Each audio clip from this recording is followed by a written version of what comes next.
नमस्ते सभी को। आइए कल अध्याय 3 और श्लोक 13वें के बीच में समाप्त किया था, वहीं से आज शुरू करते हैं।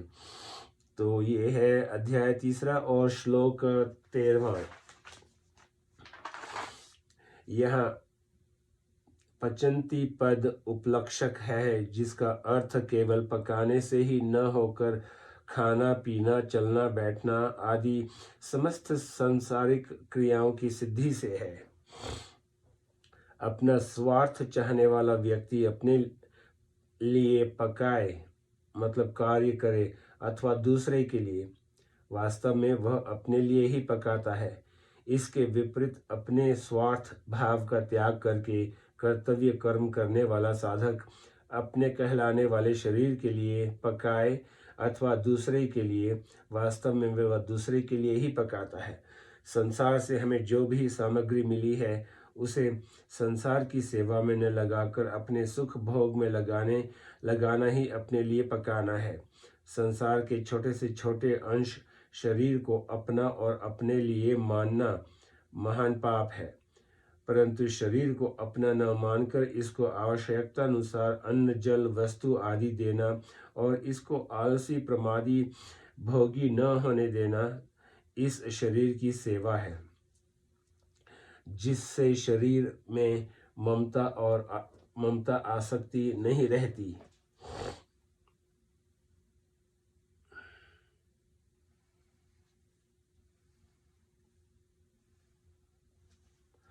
मनुष्य को अपने कर्मों का फल स्वयं भोगना पड़ता है, परंतु उसके द्वारा किए गए कर्मों का प्रभाव संपूर्ण संसार पर पड़ता है।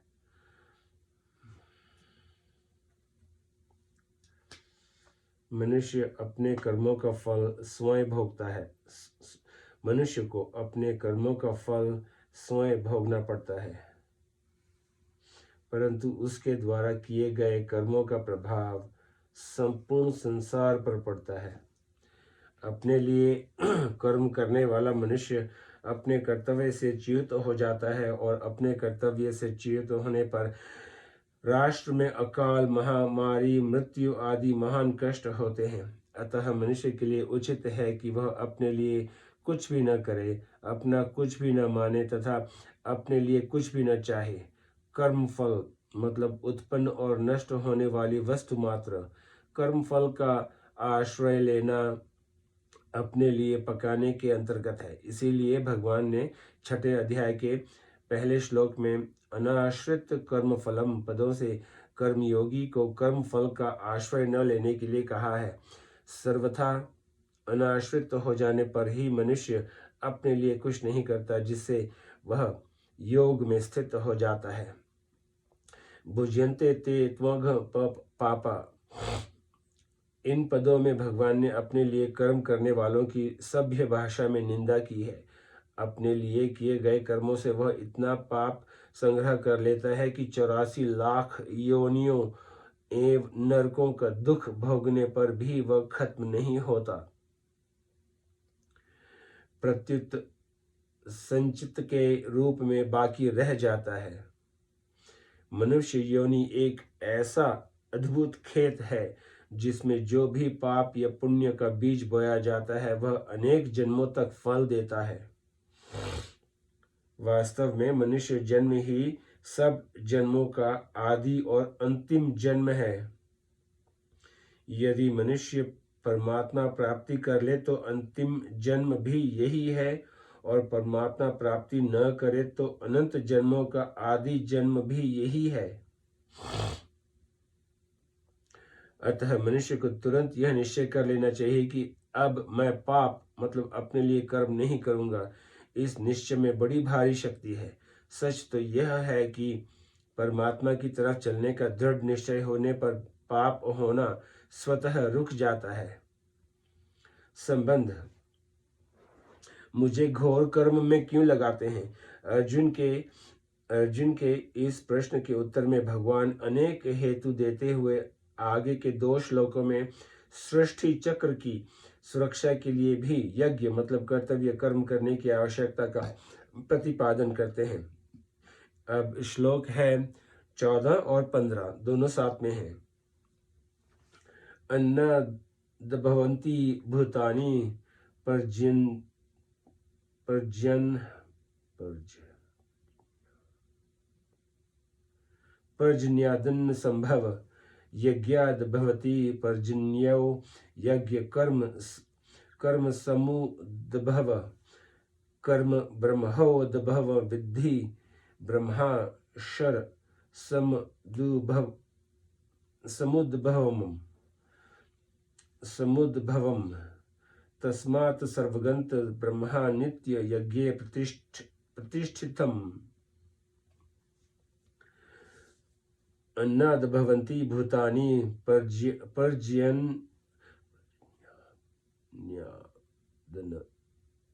पर्जन्यादन्न संभव यज्ञाद भवति पर्जन्यो यज्ञ कर्म समुद्भव कर्म ब्रह्माद्भव विद्धि ब्रह्मा रस मूद्भवम् तस्मात् सर्वगंत ब्रह्मा नित्य यज्ञ प्रतिष्ठितम्।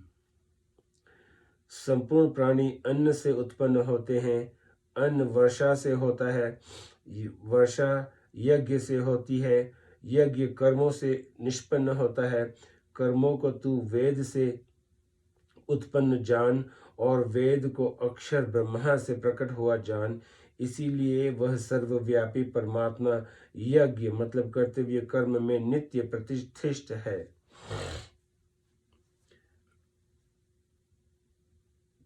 व्याख्या। अन्नाद भवन्ति भूतानि प्राणों को धारण करने के लिए जो खाया जाता है वह अन्न कहलाता है। अदभक्षणे धातु से क्त करने पर अनुत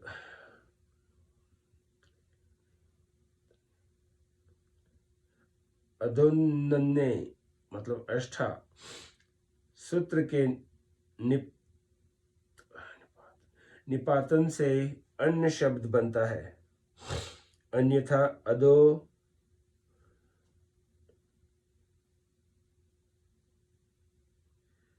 जगदल्यप्ति कीर्ति से जगद शब्द बनेगा। अष्ठा जिस प्राणी का जो खाग है जिसे ग्रहण करने से उसके शरीर की उत्पत्ति भरण और पुष्टि होती है उसे ही यहाँ अन्न नाम से कहा गया है। जैसे मिट्टी का कीड़ा मिट्टी खाकर जीता है तो मिट्टी ही उसके लिए अन्न है। जरायुज मतलब मनुष्य पशु आदि, उद्भिज वृक्षादि, अंडज मतलब पक्षी सर्प चींटी आदि और स्वेदज मतलब जूं आदि, ये चारों प्रकार के प्राणी अन्न से ही उत्पन्न होते हैं और उत्पन्न होकर अन्न से ही जीवित रहते हैं।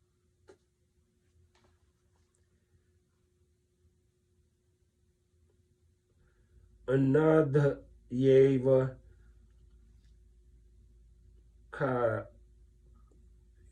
खावलीमानि भूतानि जायन्ते अन्नेन जातानि जीवित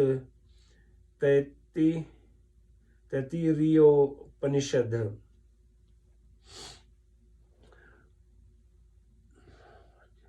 पर्जन्यादन संभव समस्त खाद्य पदार्थों की उत्पत्ति जल से होती है।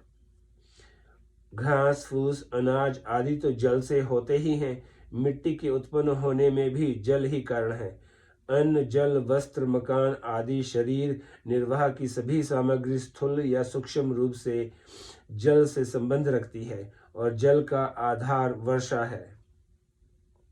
यज्ञाद भवन्ति पर्जन्य यज्ञ शब्द मुख्य रूप से आहुति देने की क्रिया का वाचक है, परंतु गीता के सिद्धांत और कर्मयोग के प्रस्तुत प्रकरण के अनुसार यहाँ यज्ञ शब्द संपूर्ण कर्तव्य कर्मों का उपलक्षक है।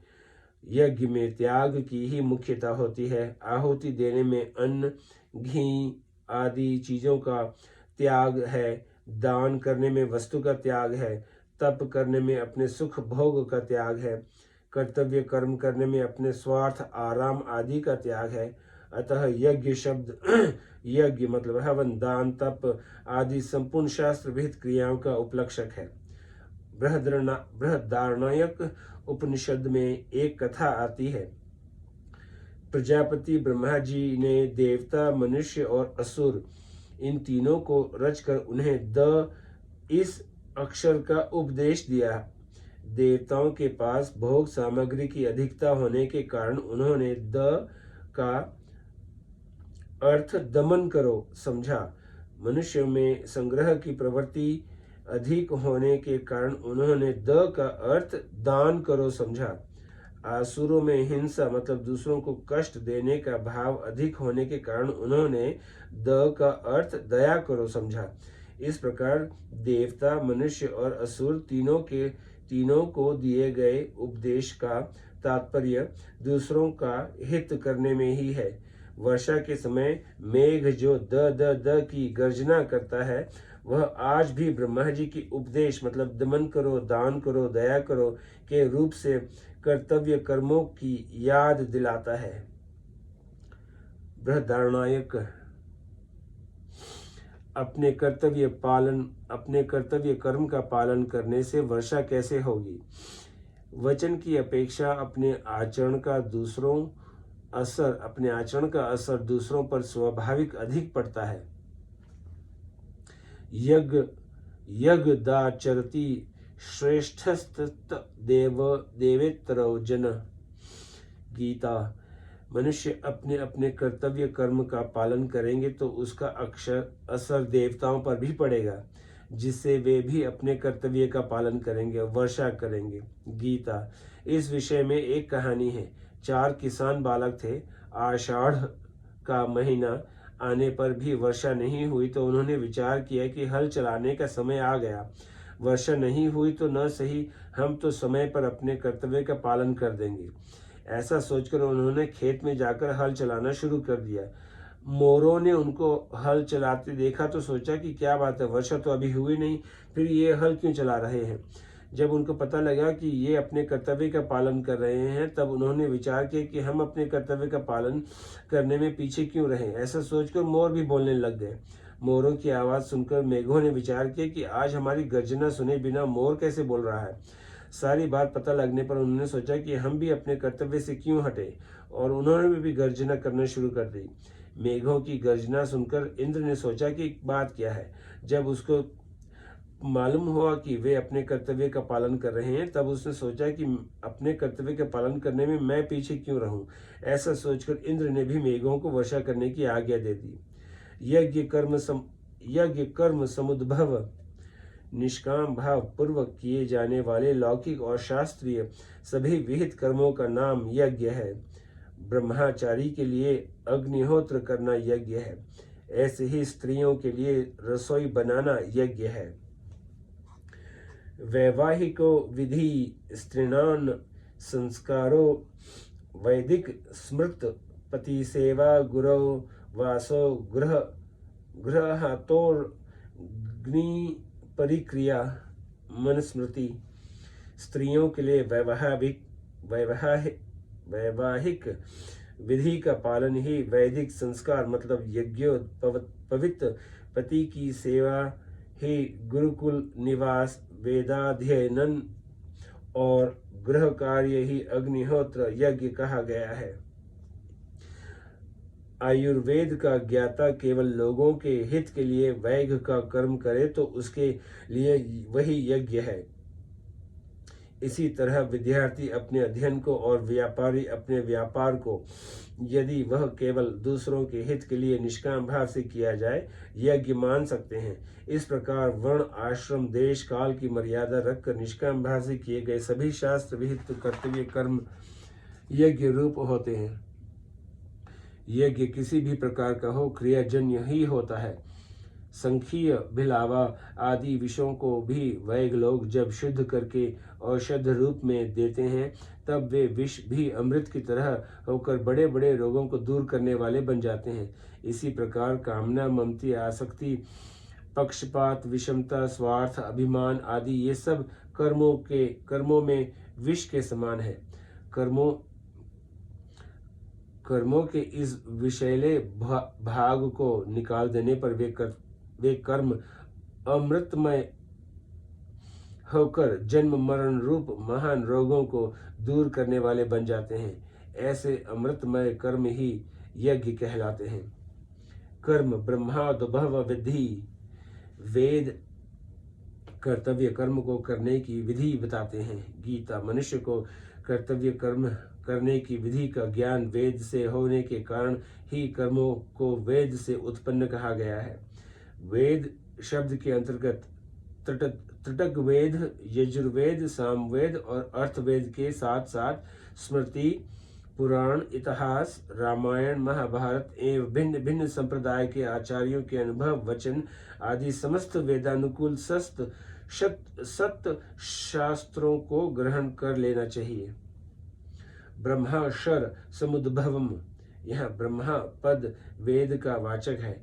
वेद सच्चिदानंदन परमात्मा से ही प्रकट हुए हैं। गीता। इस प्रकार परमात्मा सबके मूल हुए। परमात्मा से वेद प्रकट होते हैं। वेद कर्तव्य पालन की विधि बताते हैं। मनुष्य उस कर्तव्य का विधि पूर्वक पालन करते हैं। कर्तव्य कर्मों के पालन से यज्ञ होता है और यज्ञ से वर्षा होती है। वर्षा से अन्न उत्पन्न होता है, अन्न से प्राणी होते हैं और उन्हीं प्राणियों में से मनुष्य कर्तव्य कर्मों के पालन से यज्ञ करते हैं। मनुष्य से इतर सभी स्थावर जंगम प्राणियों द्वारा स्वतः यज्ञ मतलब परोपकार होता रहता है, पर वे यज्ञ का अनुष्ठान बुद्धिपूर्वक नहीं कर सकते। बुद्धिपूर्वक यज्ञ का अनुष्ठान मनुष्य ही कर सकता है, क्योंकि इसकी योग्यता और अधिकार मनुष्य को ही है।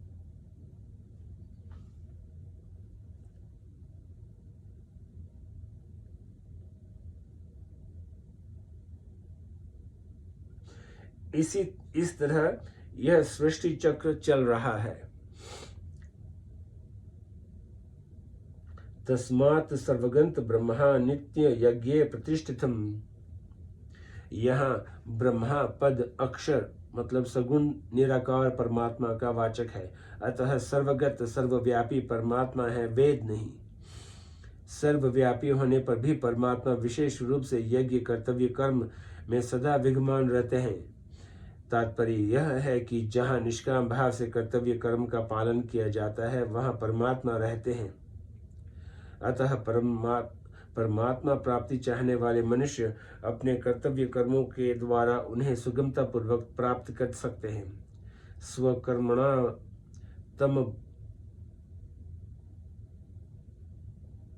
तमभ्यचर्य सिद्धि विदन्ति मानव। गीता। शंखा। परमात्मा जब सर्वव्यापी है तब उन्हें केवल यज्ञ में नित्य प्रतिष्ठित क्यों कहा गया है? क्या वे दूसरी जगह नित्य प्रतिष्ठित नहीं है? समाधान। परमात्मा तो सभी जगह समान रूप से नित्य विद्यमान है। वे अनित्य और एक देशीय नहीं है, इसीलिए उन्हें यहाँ सर्वगत कहा गया है।